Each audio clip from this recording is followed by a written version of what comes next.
पापलेट घेतलेले आहेत. पापलेट स्वच्छ धुवून दोन्ही बाजूला कट मारून घ्यायचे असे आणि त्याचे डोक्याचा भाग काढून घेतलेला आहे.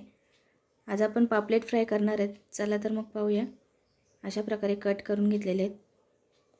इथे मी आलं आणि लसूण पाकळ्या घेतलेल्या आहेत. लसूण पाकळ्या थोड्या जास्तच घ्यायच्या, फिश फ्राय करताना खूप छान लागतात. अशा प्रकारे ठेचून घेतलेलं आहे लसूण आणि आलं. आलं लसूणची पेस्ट घेण्यापेक्षा असं आलं लसूण ठेचून घ्यायचं, खूप छान लागतं. आता इथे मी बारीक रवा घेतलेला आहे, अर्धी वाटी. त्यानंतर त्यामध्ये घालूया चवीनुसार मीठ. आता यामध्ये घालते लाल तिखट. लाल तिखट मी 3 चमचे घेतलेले आहे, कमी जास्त करू शकता तुमच्या आवडीनुसार. त्यानंतर त्यामध्ये घातले अर्धा चमचा हळद आणि हे व्यवस्थित मिक्स करून घ्यायचं. आलं लसूणची जे ठेचलेलं आहे ते आपण फिशला लावून ठेवलं तरी चालेल किंवा तेलामध्ये फ्राय केलं तरी चालेल.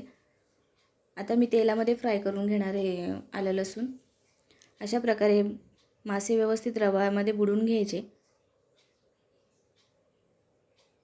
दोन्ही बाजूनी चांगला रवा लागला पाहिजे. आता सगळ्या माशांना असं मी रवा लावून घेते इथे दोन्ही साईडने. रव्यामध्ये केलेले मासे एकदम कुरकुरीत होतात. एकदा नक्की करून बघा या प्रकारे. आणि तुम्हाला व्हिडिओ जर आवडले असेल तर चॅनलला सबस्क्राईब करायला विसरू नका. इथे सगळ्या पीसला आता रवा व्यवस्थित लावून झालेला आहे. आता मी पॅन गरम करत ठेवते. पॅन व्यवस्थित तापू द्यायचा आधी. पॅन व्यवस्थित तापला की त्यामध्ये घालून घेऊया तेल. इथे मी 2 पळी तेल घातलेले आहे. तेल चांगलं कडकडीत तापू द्यायचं आणि आपल्याला गॅसची फ्लेम लो ठेवायची.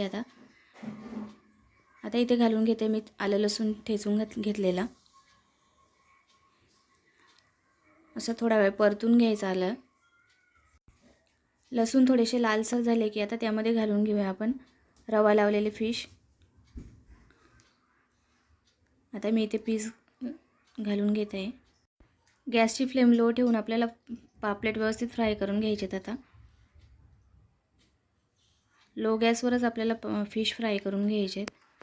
व्यवस्थित 5 मिनिटानंतर पुन्हा एकदा परतून घेऊया.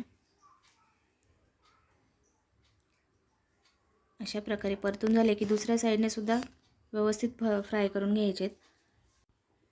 अशा प्रकारे दोन्ही साईडने आपल्याला व्यवस्थित फ्राय करून घ्यायचे फिश. असे रवा लावलेले फिश फ्राय खूप छान लागतात, कुरकुरीत होतात एकदम. आता यावर घालून घेते बारीक चिरलेली कोथिंबीर आणि आपले पापलेट फ्राय तयार झालेले आहेत. तुम्हाला रेसिपी कशी वाटली कमेंट बॉक्समध्ये नक्की कळवा आणि या प्रकारे एकदा करून बघा. चला तर मग भेटूया पुढच्या व्हिडिओमध्ये. तोपर्यंत बाय बाय.